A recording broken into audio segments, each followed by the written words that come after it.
Hello guys, welcome to group N academy. तो यह है हमारा जो चैप्टर है बल, उसी का एक पार्ट है। उसी में एक पार्ट है संवेग। उसके बारे में हम चर्चा करते हैं कि संवेग क्या होता है। तो चलिए, किसी वस्तु को रोकने के लिए लगाया गया बल वस्तु के द्रव्यमान तथा वेग के गुणनफल पर निर्भर करता है। इसी को संवेग कहते हैं। संवेग क्या होता है एक्चुअली, देखिए, मान लीजिए कोई छोटी सी साइकिल है और वो वेग से चल रही है। मान लीजिए कोई छोटी सी साइकिल है और वो वेग से चल रही है। हाँ, चल रही है, चलिए, तो चल रही है। तो अगर वो किसी स्पीड से चल रही है तो इसको मतलब इसको रोकने के लिए हमें ज्यादा बल नहीं लगाना पड़ेगा, ठीक है, कोई दिक्कत नहीं है। अगर मैं इसी साइकिल की जगह की बाइक ले लेता तो उसमें क्या होता, अगर उसी स्पीड से चलती तो क्या होता, उसकी है ना थोड़ा संवेग बढ़ जाता, उसकी चोट लगाने की जो क्षमता है वो थोड़ी बढ़ जाती। जैसे लाइक मैं एक बॉल ले लूँ, लाइक मैं एक टेनिस की बॉल लेता हूँ। अगर टेनिस की बॉल को अगर मैं किसी के पास फेंकूंगा तो उसमें थोड़ा कम लगेगा, लेकिन उसी बॉल को उसी स्पीड से फेंकूंगा, मतलब लाइक अगर मैं लेदर की बॉल को उसी स्पीड से फेंकूं तो उसको थोड़ा संवेग ज्यादा ज्यादा लगेगा, ठीक है।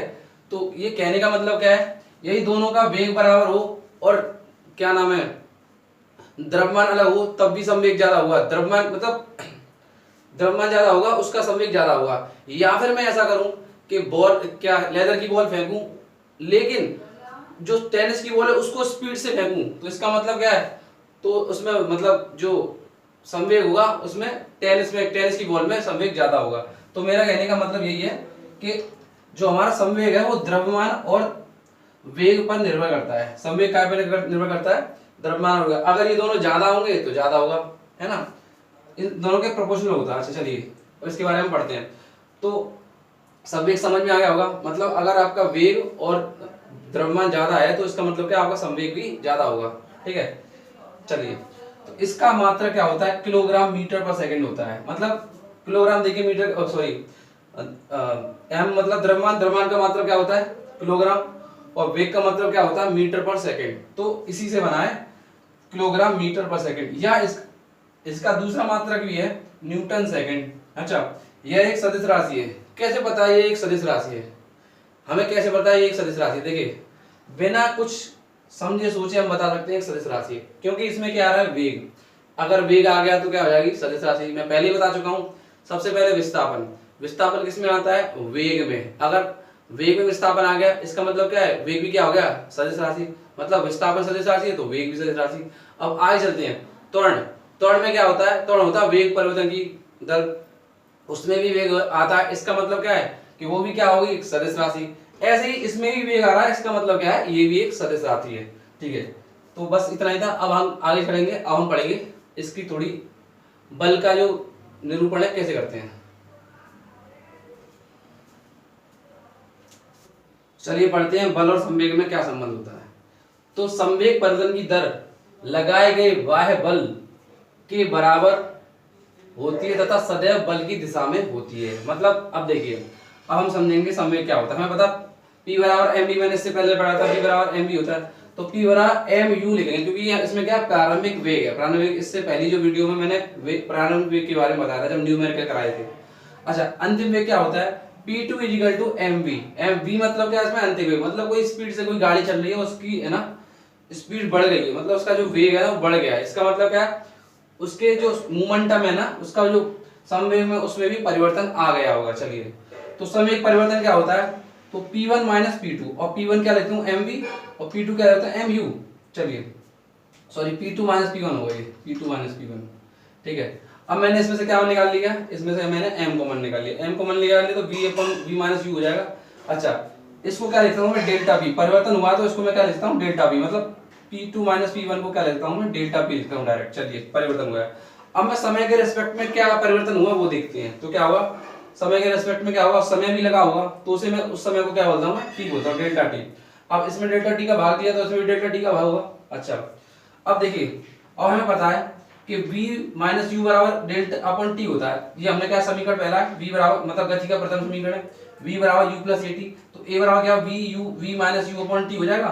तो इसको क्या लिख सकता हूँ मैं, पूरे को इसको मैं लिख सकता हूँ a के बराबर, देखिए ये लिख सकता हूँ। अच्छा, डेल्टा p अपन डेल्टा t बराबर क्या होगा, ma। और मैंने गति का द्वितीय समीकरण में क्या पढ़ाया था, गति का द्वितीय नियम क्या बताया था, f बराबर ma बताया था। जब ये ma f के बराबर है और जे हमें delta T upon delta T के बराबर, तो समीकरण 1 व 2 से मैं क्या लिख सकता हूँ कि F बराबर सीधे delta P upon delta T है। तो यही संवेग और बल में संबंध होता है। ठीक है, चलिए आगे के बारे में पढ़ते हैं। अब पढ़ेंगे उसके बारे में, संवेग आवेग के बारे में। चलिए, तो अगला जो हमारा है बल का आवेग। तो बल का आवेग क्या होता है, मतलब इम्पल्स। देखिए, जब कोई बल F किसी वस्तु पर थोड़े समय डेल्टा टी के लिए लगता है तो वह बल F तथा समांतराल डेल्टा टी के गुणनफल को बल का आवेग कहते हैं। इसे डेल्टा पी से प्रदर्शित करते हैं। इसका मतलब क्या है, तो समझिए क्या होता है इसका मतलब। मान लीजिए कोई बॉल आ रही है, मैं बल्ले से पकड़ा हूं, यूं मार दूं, तो वो जो बॉल है ना, बल्ले पे थोड़े समय के लिए लगेगी। तो वो बल्ले पे थोड़ा सा समय लगा है, उसी को क्या कहते हैं, उसी को हम आवेग कहते हैं। अच्छा चलिए, क्या होता है, देखिए ये होता है delta p equal to f into delta t. कैसे निकला ये, चलिए देखते हैं। देखिए, delta p equal to f into delta t. अब देखिए, बल का आवेग तथा संवेग संरक्षण में संबंध क्या होता है। तो गति का, न्यूटन गति का द्वितीय नियम क्या होता है, F बराबर ma।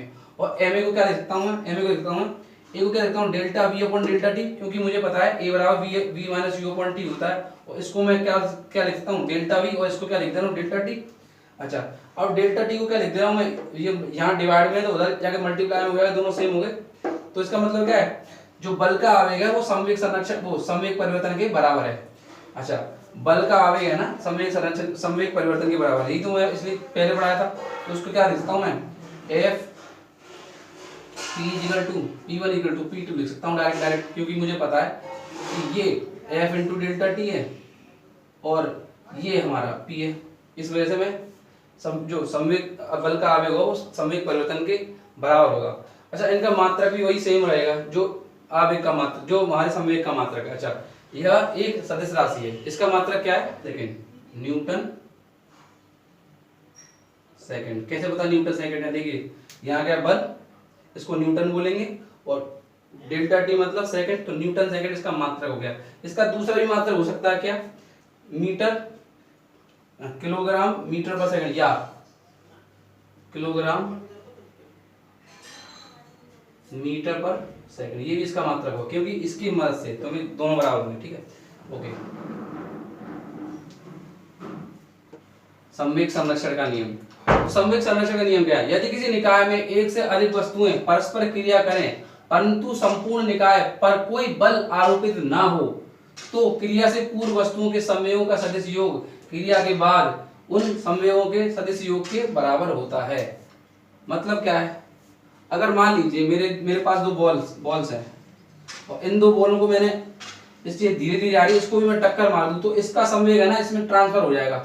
मतलब जो संवेग इसका था ना P1 और P2, और मैं अगर इसमें इससे टक्कर मार दूं, ये धीरे धीरे चल रही है, उसमें भी और टक्कर मार दूं, तो इसका जो संवेग है ना वो P1 प्लस P2 हो जाएगा।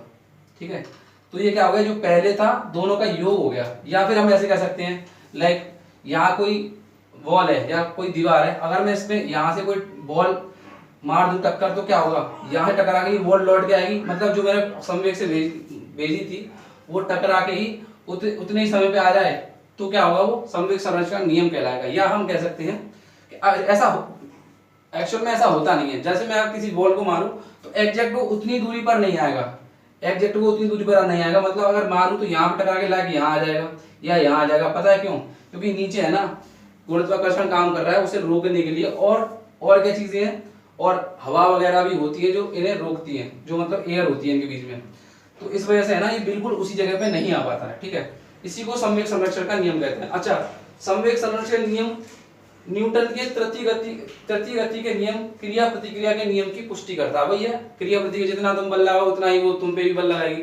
तो यही हमारा संवेग संरक्षण का नियम है। मतलब ये कोई आदर्श स्थिति होगी जब कोई चीज यहाँ पे टकरा के है ना उसी जगह उतनी ही दूरी पर आ जाएगा, ये हमारी आदर्श स्थिति कहलाएगी कोई। ठीक है, वैसे एक्चुअली ऐसा होगा नहीं। Thank you for watching my video, subscribe my channel.